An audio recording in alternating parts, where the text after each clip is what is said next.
কলিজারে, এতদিন তোমার ভালোবাসা আমি বুঝতে পারিনি, আজ বুঝতে পারছি কলিজা যে তোমার ভালোবাসা কতটা গভীর ছিল। প্লিজ তুমি আমার কাছে ফিরে এসো, প্লিজ ফিরে এসো। অধরা কান্না করতে করতে ফ্লোরের উপরে শুয়ে পড়ে। আকাশের বলা কথাগুলো তার খুবই মনে পড়ছে।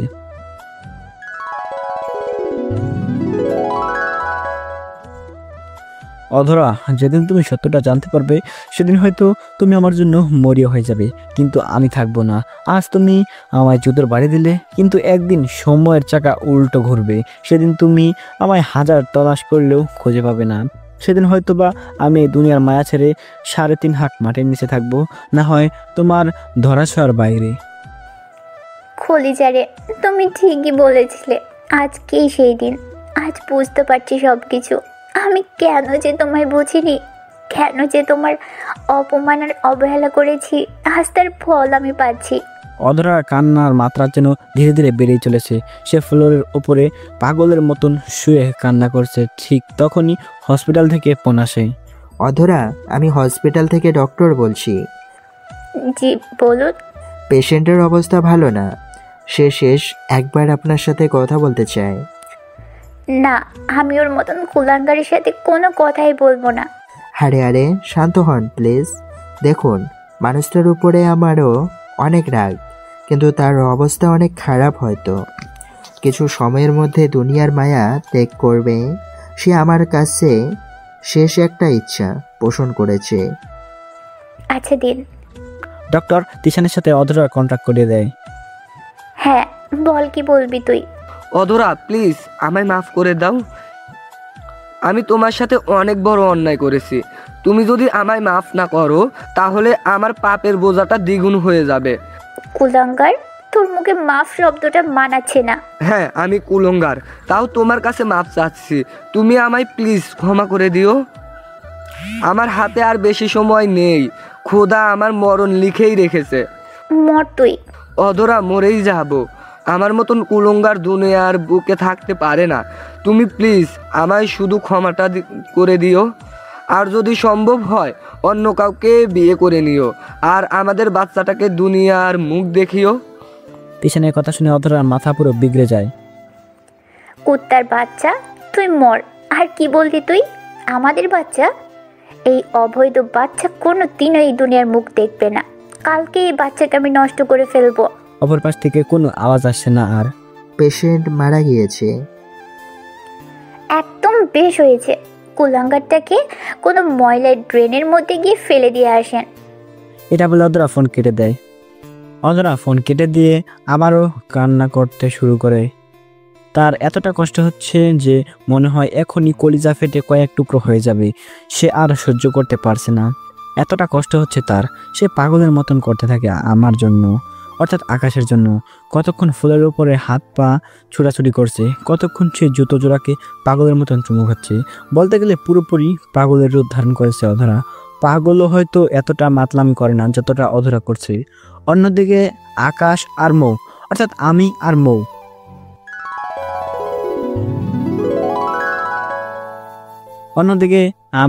মৌ, পুকুর পাড়ে একসাথে বসে আছি।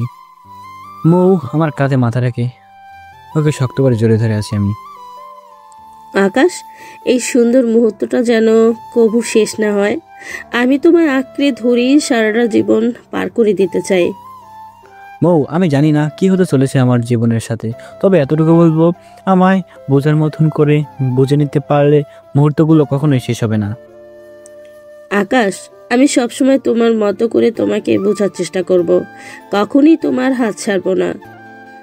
আচ্ছা ঠিক আছে, সেটা সময় আসলেই আমি নিজের চোখে দেখে নেব। এবার উঠি, চলো, আমার পেট ব্যথা করছে। আকাশ, তুমি কেন তিশানকে কিডনি ডোনেট করতে গেলে? এখন যে তোমার জীবন এই ঝুঁকিপূর্ণ হয়ে গেল। আরে আমার কিছুই হবে না, ভালোবেসে জয়ী হয়ে এসেছি। হয়তো শারীরিক কিছু ঘাটতি হয়েছে, তবে ব্যাপার না, আমার সব কিছুই সহ্য করার ক্ষমতা আছে। কিন্তু আকাশ, আমার একটা জিনিস এই মাথায় কাজ করছে না, যে তুমি তিশানকে বাঁচালে কেন, আর তাদের সামনে একটা সাজানো স্ক্রিপ্ট পেশ করলে কেন?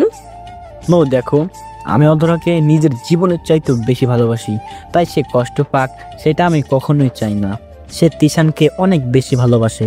আমি তো ভালোবাসা পাইনি, তাই চেয়েছি আমার ভালোবাসার মানুষটা যেন অন্তত ভালো থাকে। তাই তিশানকে কিডনি ডোনেট করেছি।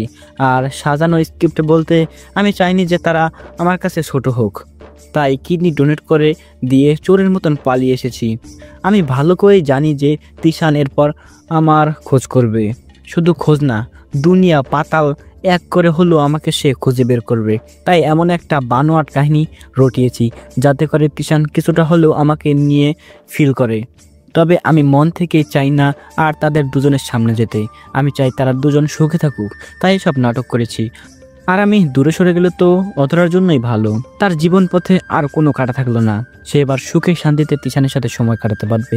আর তিশানও শুধরে যাবে। সে অনৈতিক সমস্ত কাজ ছেড়ে দিয়ে অধরার প্রতি ফোকাস করবে, তাদের বাচ্চার প্রতি ফোকাস করবে। আমি সেটাই চেয়েছিলাম।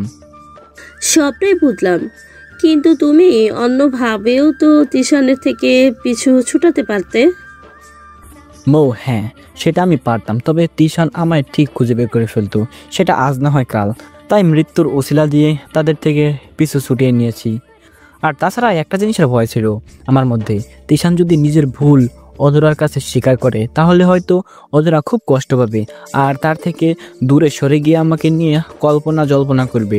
কিন্তু আমি সেটা চাই না। আমি চাই অধরা যত কিছুই হোক না কেন সে তিশানের সাথে যেন সারাটা জীবন সংসার করে। তিশান যদি তার কাছে ভুল স্বীকারও করে, সেই সময়টাতে অধরা মাফ করে দেওয়া ছাড়া আর কোনো গতি নেই। কারণ তখন আর অধরার কাছে কোনো অপশন থাকবে না।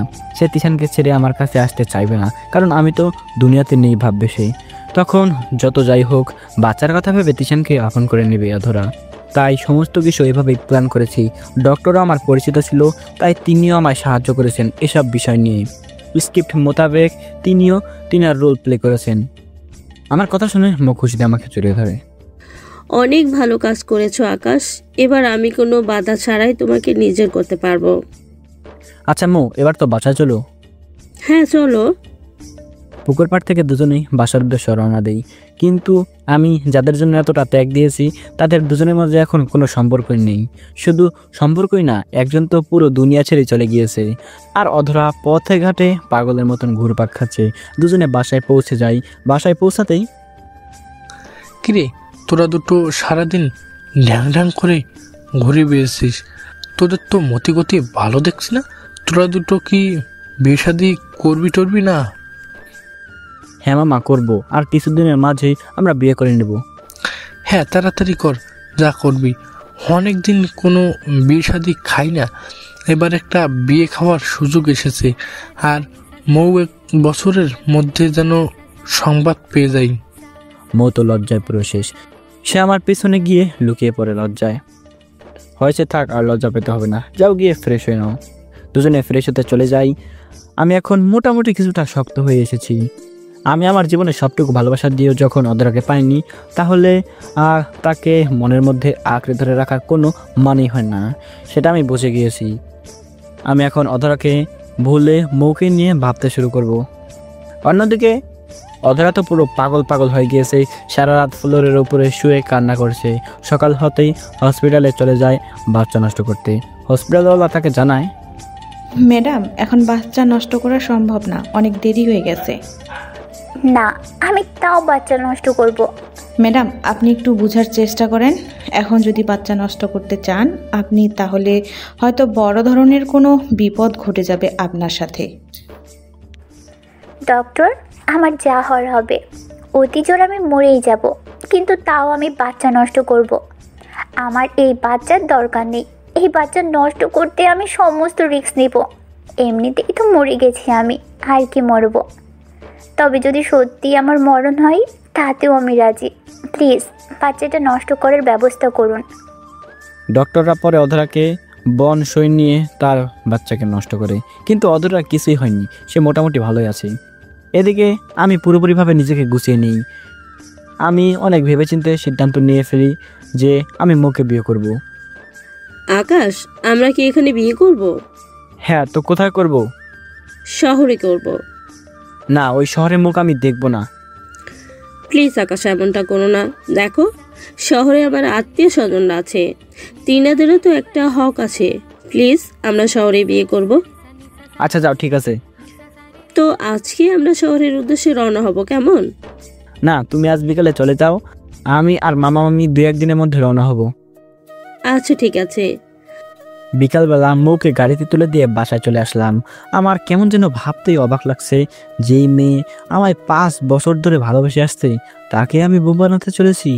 মৌয়ের সাথে আমার বিয়ে হবে, এতে আমি খুশিও না বেজারও না, কারণ মনের মধ্যেও কোনো রকম ফিলিংসই কাজ করছে না, কারণ সব ফিলিংসই অধরাকে বিয়ে করার সময় খাটিয়ে দিয়েছিলাম। তবে যাক, যাই হবে হোক, খোদার হুকুম যেমনটা আছে তেমনটাই মানতে হবে। খোদা হয়তো ভালো কিছু ভেবে রেখেছেন আমার জন্য, না হয়তো আজ 5 বছর ধরে যে মেয়ে আমাকে ভালোবেসে আসছে তাকে আমার জীবনের সাথে জুড়ে দিত না। এসব নিয়ে ভাবছিলাম, তখনই মামা এসে ডাক দিল খাওয়ার জন্য। খেতে চলে গেলাম। রাতের বেলায় বিছানায় শুয়ে শুয়ে পুরনো কথাগুলো ভাবছিলাম, অধরার সাথে কাটানো মুহূর্তগুলো আপনা আপনি মনের মধ্যে নাড়া দিয়ে উঠল। সেই কলেজ লাইফ থেকে মেয়েটাকে ভালোবাসি, কিন্তু সেই মেয়ে আমার ভালোবাসাকে তাচ্ছিল্য করেছে। শুধু তাই নয়, ভালোবাসার বিনিময়ে জুতার বাড়ি দিয়েছে। থাক, সে ভালো থাক, খুব সুখে থাক। তিশানকে নিয়ে সেসব নিয়ে ভাবতে ভাবতে ঘুমিয়ে পড়লাম। সকালবেলা ঘুম ভাঙল ফোনের আওয়াজে। সাজ্জাদ ফোন করেছে। ঘুমের ঘরে ফোনটা রিসিভ করলাম। হ্যাঁ সাজ্জাদ, বল। কিরে, ওর যে কোনো খবরই নেই। আরে একটু বিজি ছিলাম রে, তাই তেমন খোঁজখবর নিতে পারিনি তোর। কিসের বিজি এত, হ্যাঁ? যে বন্ধুদের খোঁজ খবর নেওয়ার সময় হয় না তোর?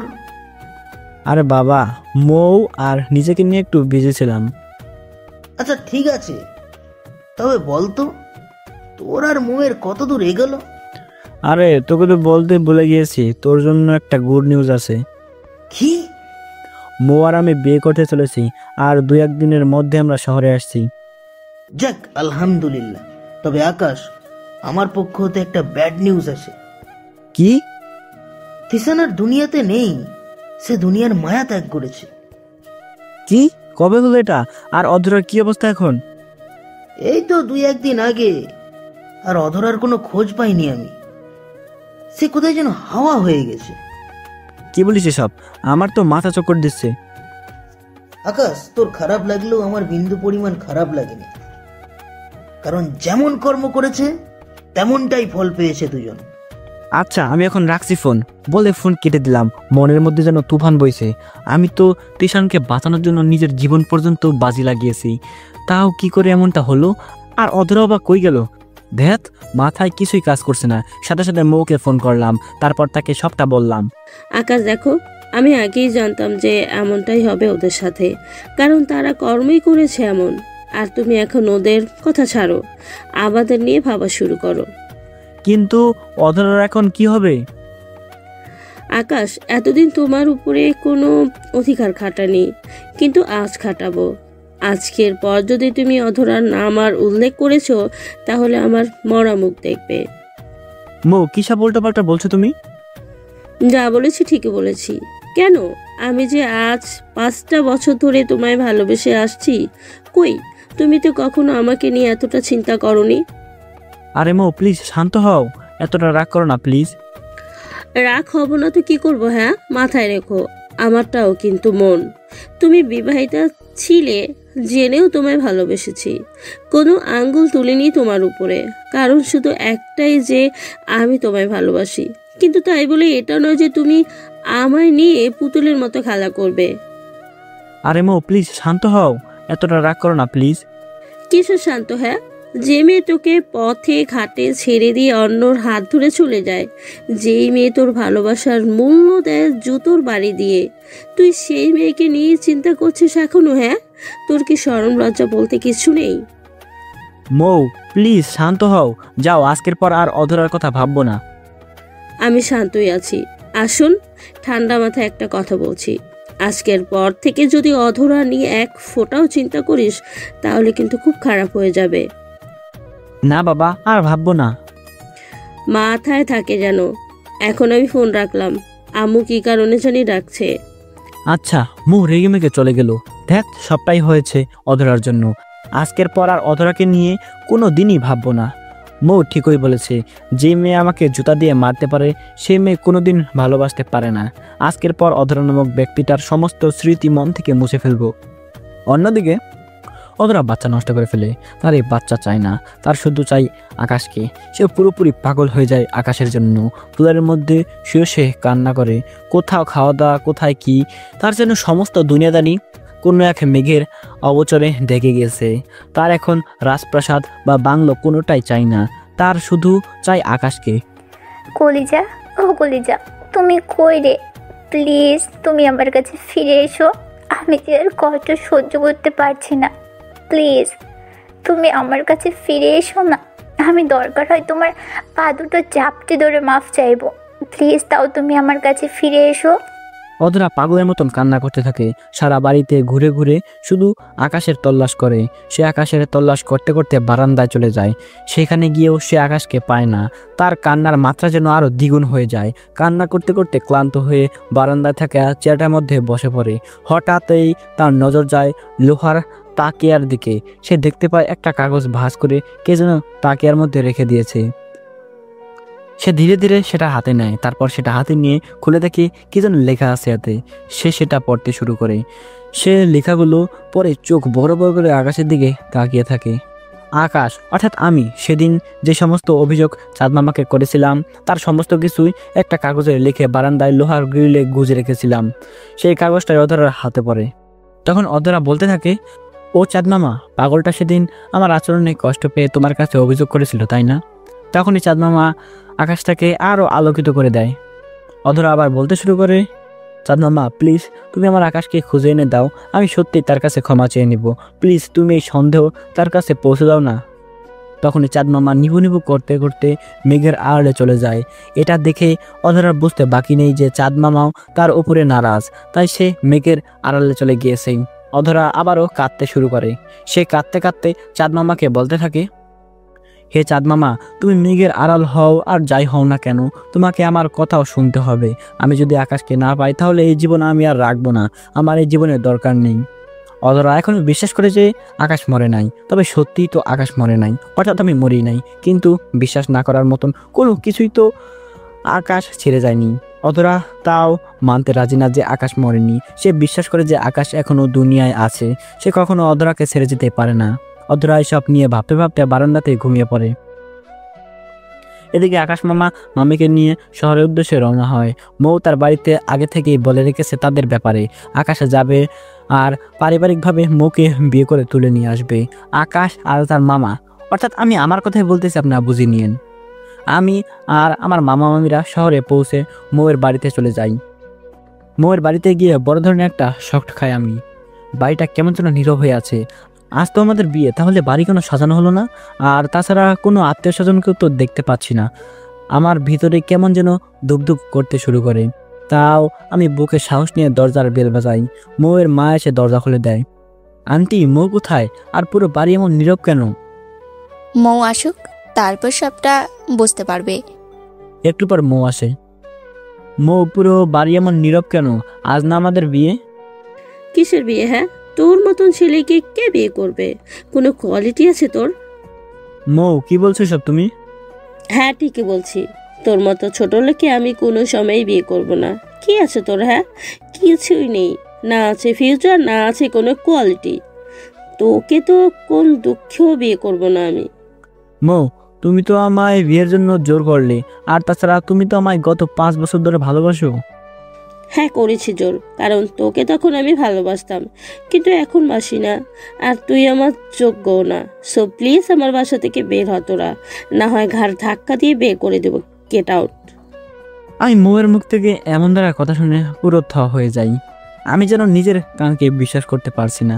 মৌয়ের মুখে এমন ব্যবহারকে। এটাই কি সেই মৌ যে কিনা আমার বিগত 5 বছর ধরে পাগলের মতন ভালোবেসে আসছে?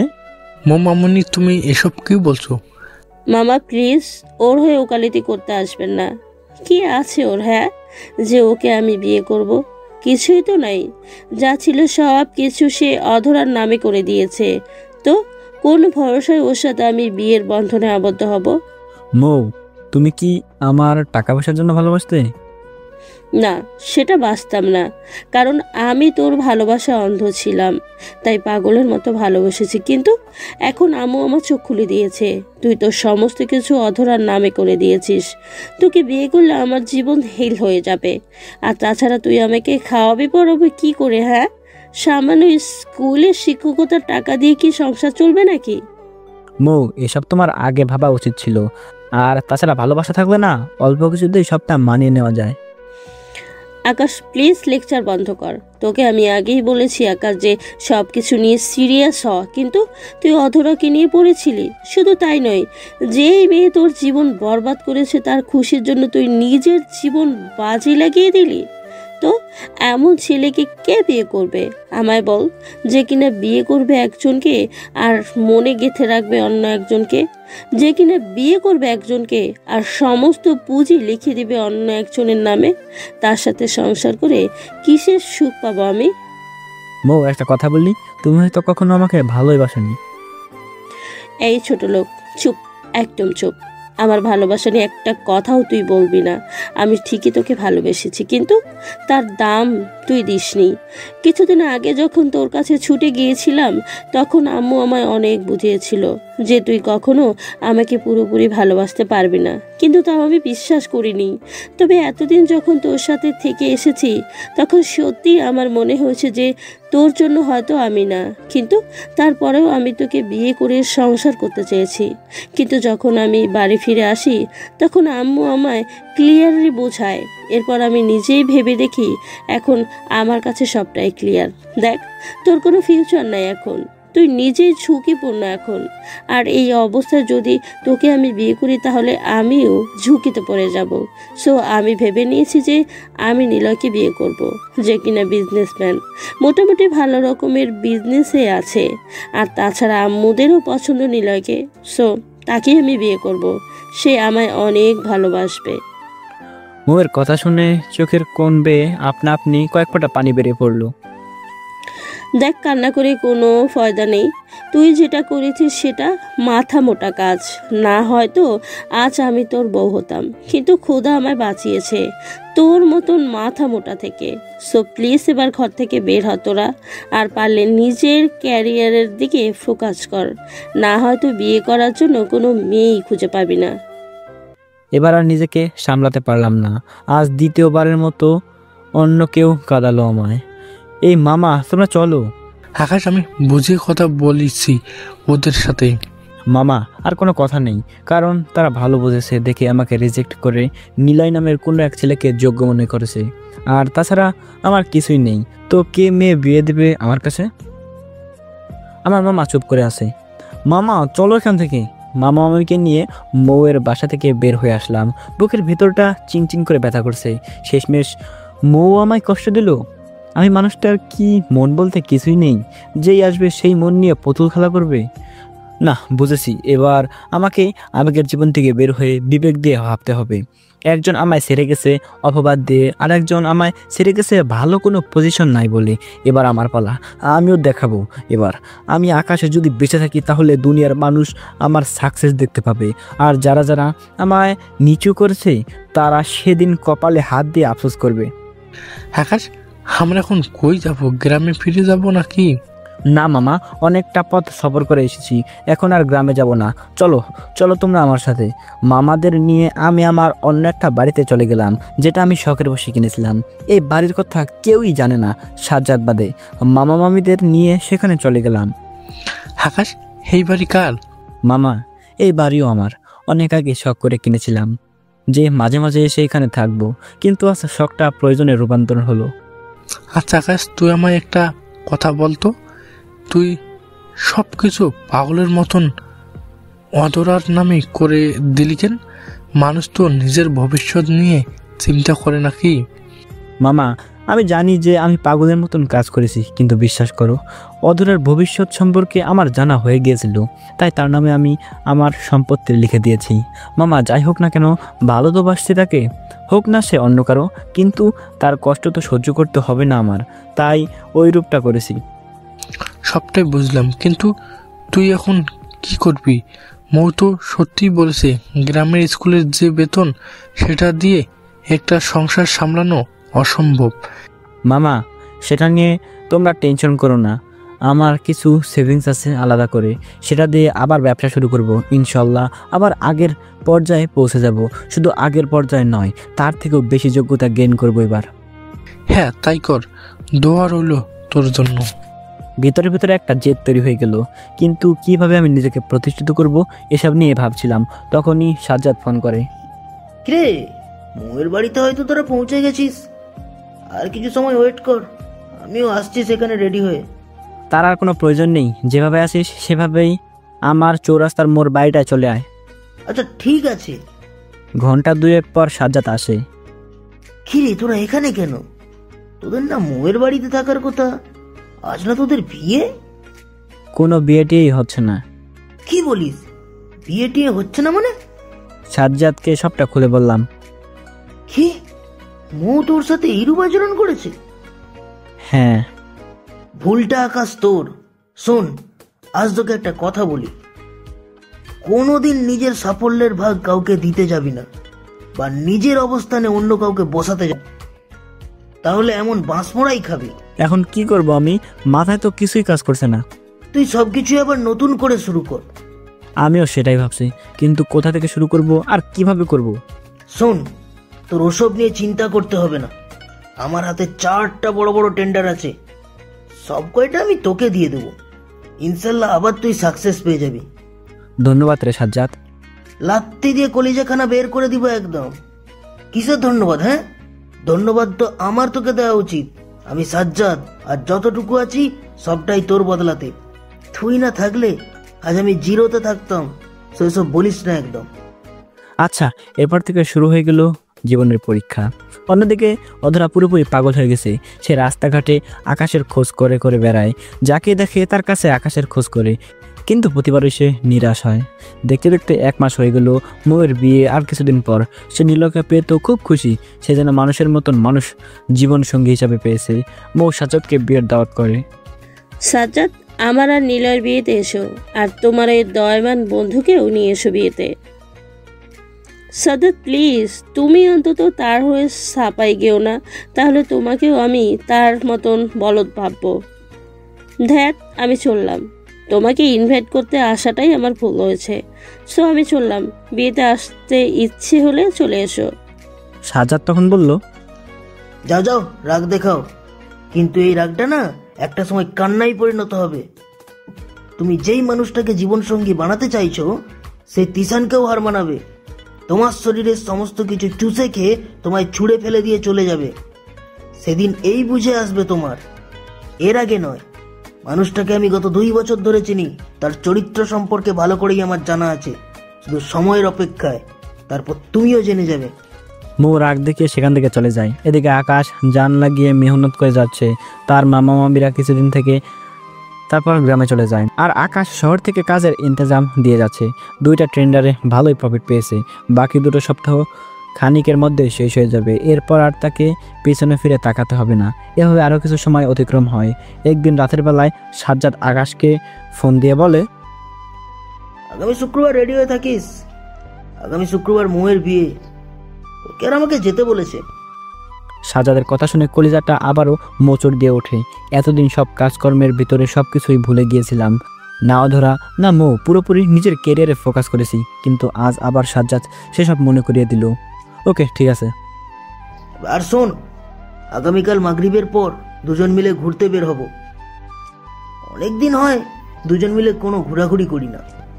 আচ্ছা ঠিক আছে, আমারও একটু মাথার জ্যাম ছোটানো দরকার। পরের দিন মাগরিবের পর আকাশ অর্থাৎ আমি আর সাজ্জাদ ঘুরতে বের হই গাড়ি নিয়ে। অনেক রাত অবধি আমরা দুজনে ঘোরাফেরা করি। রেস্টুরেন্ট থেকে রাতের খাবার খেয়ে বাসার উদ্দেশ্যে রওনা হই দুজন। সাজ্জাদ গাড়ি ড্রাইভ করছে, আমি পাশের সিটে বসে বসে গান শুনছি। হঠাৎ এই গাড়ির সামনে কেউ একজন চলে আসে। সাজ্জাদ সাথে সাথে গাড়ি ব্রেক করে, তাও তার গায়ে লেগে যায়। সে বাড়ি খেয়ে রাস্তার সাইডে গিয়ে পড়ে। সে মাগো বলে চিৎকার মেরে কান্না করে দেয়। কান্নার আওয়াজ শুনে বুঝতে বাকি নেই যে কোনো এক মেয়ে আমরা মেরে দিয়েছি। দুজনেই তাড়াতাড়ি গাড়ি থেকে নেমে মেয়েটার দিকে এগিয়ে যাই। আমি মেয়েটার সামনে যেতে পুরোপুরি মেয়েটাকে দেখে আমার চোখ জোড়া সোজাসুজি কপাল উঠে যায়। আল্লাহ, এ তো অধরা। বড় বড় চোখ করে অধরার দিকে তাকিয়ে আছি, মুখ দিয়ে কোনো কথা বেরোচ্ছে না। আমার যেন বিশ্বাসই হচ্ছে না যে অধরার সাথে আমার এরূপভাবে আবার দেখা হবে। অধরাও আমার দিকে চোখ বড় বড় করে তাকিয়ে আছে। সাজ্জাদও পুরোপুরি শকড অধরাকে দেখে। কারোর মুখে কোনো কথা নেই, সবাই মুহূর্তের মধ্যে যেন বোবা হয়ে যায়। নীরবতা ভেঙে সাজ্জাদ, অধরা তুমি এখানে? অধরা কোনো কথা না বলে খপ করে আমাকে জোরে ধরে কান্না করে দেয়। আকাশ, আমি সত্যিই জানতাম না যে তুমি মরনি। আমার মন বলছিল যে তুমি আমায় রেখে কখনো মরতে পারো না।